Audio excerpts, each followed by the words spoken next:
katonda byayagala okuwa, waliwo katonda kyayagala okufuula, waliwo level kwayagala okutwala. Start to rise. There is a possibility for God to return you again to your original place. Waliwo obusobozi katonda okuzzawo mu kifo kye kyasooka. There is a place where you used to be. Waliwo ekifo mwe wabeeranga. There is a place where you're supposed to be. Waliwo ekifo mw'oteekeddwa okuba. There is a place where you are created to be. Waliwo watonderwa okubeera.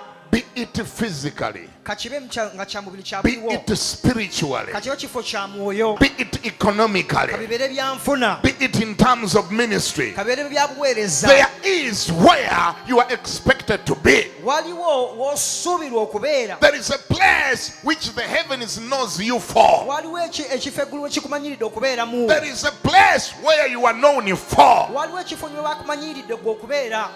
Your present place scares God a little bit. Ekifo mw'oli kitiisa Katonda. But He has not left you. Naye tannakuvaako. He has not abandoned you. He Tannakwabulira. has given a very small condition. Awadde akakwakulizo katono nnyo. And what is this condition? Kakwakulizo ki? God is saying Agamba nti that He is willing to bring you back to your original place. ye ayagala okuzzawo mu kifo mw'olina okubeera. That there is something that you need to do. Waliwo ky'oteekeddwa okusooka okukola. You need to return Olina okusooka okukomawo. for God to restore you. Mukama ye naye okuzzaawo.